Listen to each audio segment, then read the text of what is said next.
రాబో 10 సంవత్సరాల్లో వైజాగ్ ప్రపంచంలో ఉన్న టాప్ 10 సిటీస్లో ఒకటిగా మారబోతుంది. దీనికి కారణం నారా లోకేష్ గారేనా? దీని వెనకుండి నడిపించింది చంద్రబాబు నాయుడు గారు, అలాగే కేంద్రం నుంచి ప్రోత్సాహం అందించింది మోడీ గారేనా? అందరికీ నమస్కారం, welcome to Andhra Chronicles.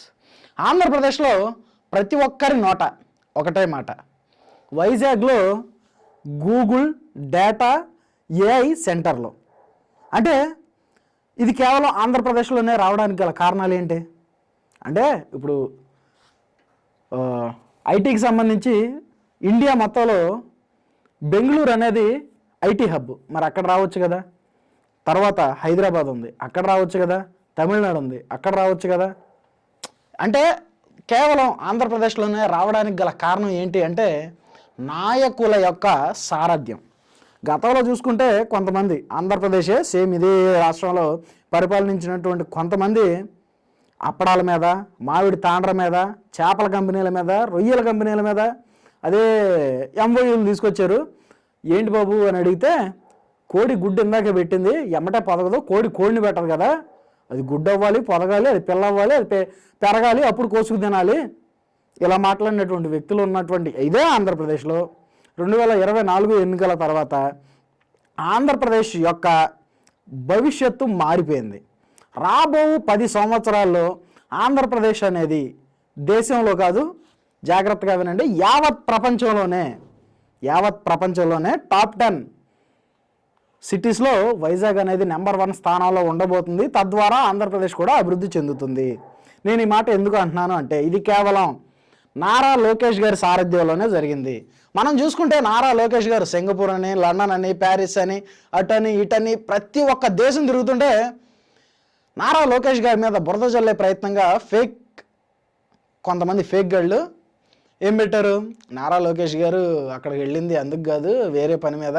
Nara Lokesh గారు జల్సాలు చేయడానికి వెళ్ళాడు, నారా లోకేష్ గారు ఒక సీఎం కొడుకుగా ఉండి విచ్చలవిడితనం చేస్తున్నాడు అని అబద్ధపు ప్రచారాలు చేశారు. అయితే నారా లోకేష్ గారు పడినటువంటి కృషికి ఈ గూగుల్ డేటా సెంటర్ ఏదైతే ఉందో ఇది సమాధానం చెబుతుంది.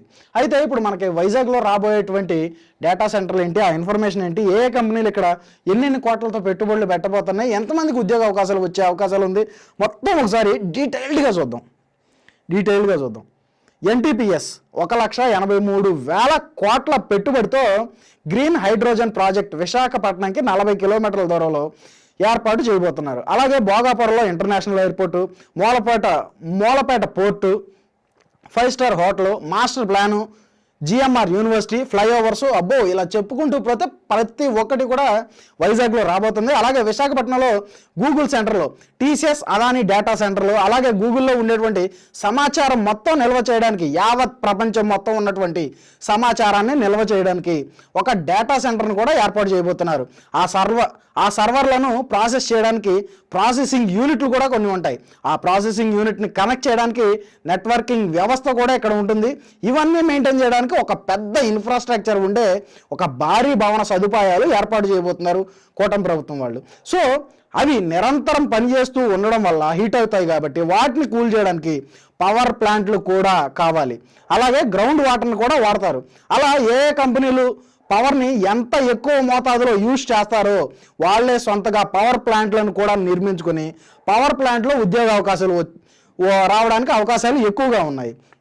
గూగుల్తో పాటు విశాఖపట్నంలో మెటా కూడా రాబోతుంది. మనం చూసుకుంటే ఫేస్బుక్, ఇన్స్టాగ్రామ్, యూట్యూబ్ అవనివ్వండి, లేదంటే ఎక్స్ అవనివ్వండి, ప్రతి ఒక్కటి కూడా మెటాతోనే నడుస్తున్నటువంటి తరుణంలో ఇలాంటి మెటా కూడా ఇప్పుడు మన వైజాగ్లో రాబోవడం చాలా గర్వకారణం అని చెప్పుకోవచ్చు.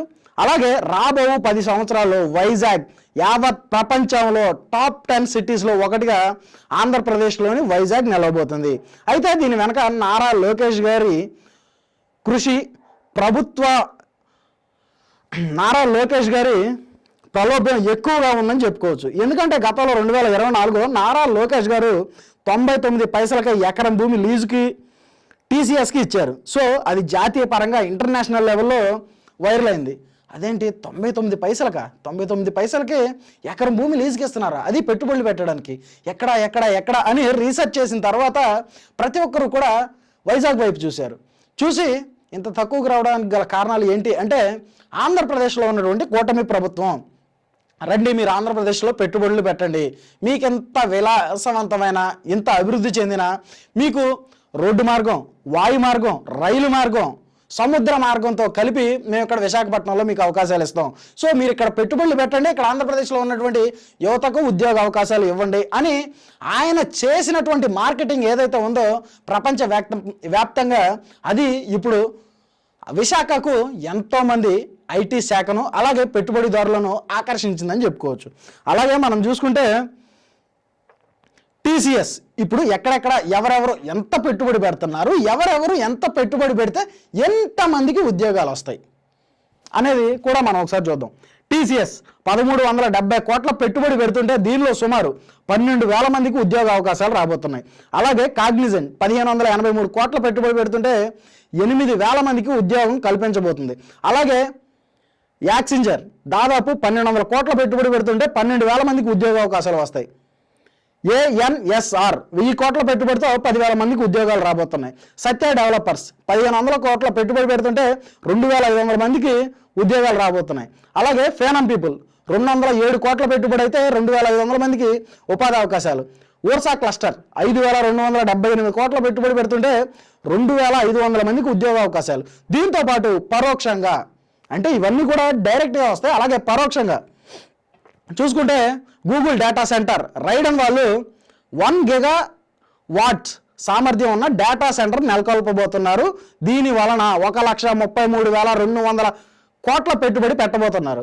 అలాగే అదానీ డేటా సెంటర్ వాళ్ళు 300 మెగావాట్ల సామర్థ్యం డేటా సెంటర్ని ఏర్పాటు చేస్తే వీళ్ళు సుమారు 20,000 కోట్ల పెట్టుబడి పెట్టబోతున్నారు.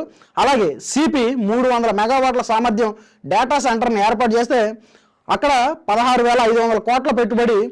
అలాగే టీసీఎస్ 1 గిగావాట్ సామర్థ్యంతో డేటా సెంటర్ని ఏర్పాటు చేస్తే అక్కడ 60,000 కోట్ల పెట్టుబడి వీళ్ళు పెట్టబోతున్నారు. ఐటీ హబ్ గాను ఏఐ హబ్ గాను ప్రపంచ డేటా స్టోరేజ్ సెంటర్ విశాఖపట్నం మారబోతుంది. అంటే మనం గూగుల్లో సెర్చ్ చేసే ఏ ఇన్ఫర్మేషన్ అయినా కానీ స్టోర్ అవ్వడానికి ఒక స్టోరేజ్ రూమ్ లాంటిది కావాలి. ఇప్పుడు ఫర్ సపోజ్ నాకు ఏదైనా కావాల్సిన ఇన్ఫర్మేషన్ ఉంది, నేను కావాల్సిన ఇన్ఫర్మేషన్ అంతా ఒక బుక్లో రాసి ఫర్ సపోజ్ ఆ బుక్ మొత్తం ఓ రూమ్ అంతుంటే ఆ రూమ్ మొత్తం స్టోరేజ్ సెంటర్ అనమాట. అలా మనం గూగుల్లో సెర్చ్ చేసే ప్రతి ఇన్ఫర్మేషన్ కూడా ఆ స్టోరేజ్ సెంటర్లో ఉండబోతుంది. ఈ స్టోరేజ్ సెంటర్ మన వైజాగ్లో ఉండబోతుంది. యావత్ ప్రపంచంలో ఎవరు ఏది సెర్చ్ చేసినా ఆ ఇన్ఫర్మేషన్ మన వైజాగ్ నుంచే. అండ్ ఇంకో మెయిన్ విషయం ఏంటి అంటే మన వైజాగ్ నుంచే ఇతర దేశాలకు, రాష్ట్రాలకు కాదు, క్లియర్గా వినండి, ఇతర దేశాలకు సముద్ర మార్గం ద్వారా లైన్లు వేసి ఇక్కడి నుంచే గూగుల్ని అందరికీ అందించే అవకాశం ఉంది అని తెలియజేశారు. అలాగే మనం చూసుకుంటే అసలు గూగుల్ అంటే ఏంటి, ఈ రోజుల్లో అప్పుడే ఊహ తెలిసి అంగన్వాడీకో నర్సరీకో వెళ్తున్నటువంటి పిల్లలు కూడా ఫోన్ ఓపెన్ చేసి గూగుల్ ఆన్ చేసి మైక్ ఆన్ చేసి I want YouTube, I want kids cartoon, I want hey Google I want. ఇది చాలా ఈజీ అయిన పదం. అయితే అమ్మ, నాన్న, అక్క, తమ్ముడు, అన్న, చెల్లి ఈ పదాలు తెలిసిన వాళ్ళకు కూడా గూగుల్ అనేది చాలా ఈజీగా తెలుసు అతి చిన్న వయసులోనే. ఇప్పుడు ఈ 5G ఈ జెన్జీ యూత్ ఈ జెన్జీ జనరేషన్లో గూగుల్ అని తెలియని వాడి ఎవడూ లేడు. మరి అలాంటి గూగుల్ మన ఆంధ్రప్రదేశ్లోని మన వైజాగ్లో ఉండడం గర్వకారణం అనే చెప్పుకోవచ్చు. దీనికి కేంద్రం నుంచి నరేంద్ర మోడీ గారు సహకారం అందిస్తే ఆంధ్రప్రదేశ్లో ఐటీ శాఖ మంత్రి నారా లోకేష్ గారి సారథ్యంలోనే ఆంధ్రప్రదేశ్ రాష్ట్ర ముఖ్యమంత్రి నారా చంద్రబాబు నాయుడు గారి ప్రోత్సాహంతోనే జరిగింది అని నారా లోకేష్ గారు చెప్పడం ఇప్పుడు యావత్ ప్రపంచం మొత్తం, యావత్ దేశం కాదు యావత్ ప్రపంచం మొత్తం వైజాగ్ వైపు చూస్తున్నారంటే దానికి కారణం కేవలం కూటమి ప్రభుత్వం మాత్రమే, నారా లోకేష్ గారు మాత్రమే, నారా చంద్రబాబు నాయుడు గారు మాత్రమే. సో ఏది ఏమైనా కానీ రాబో 10 సంవత్సరాల్లో ప్రపంచవ్యాప్తంగా టాప్ 10 సిటీస్లో వైజాగ్ ఉండబోతుంది అని చెప్పడం నాకైతే చాలా గర్వంగా ఉంది. మరి వైజాగ్లో ఇంత పెద్ద గూగుల్ డేటా సెంటర్ అలాగే ఏఐ సెంటర్లు రాబోవడం మీకు ఎలా అనిపిస్తుందో మీ అభిప్రాయాన్ని కామెంట్ రూపంలో తెలియజేయండి. అలాగే ఇలాంటి political current affairs trending breaking న్యూస్ల కోసం మన ఆంధ్ర క్రానికల్స్ ఛానల్ని ఇప్పుడే సబ్స్క్రైబ్ చేసుకుని నోటిఫికేషన్ ఆన్లో పెట్టుకోండి. Thanks for watching. This is Rajesh signing off Andhra Chronicles. Thank you.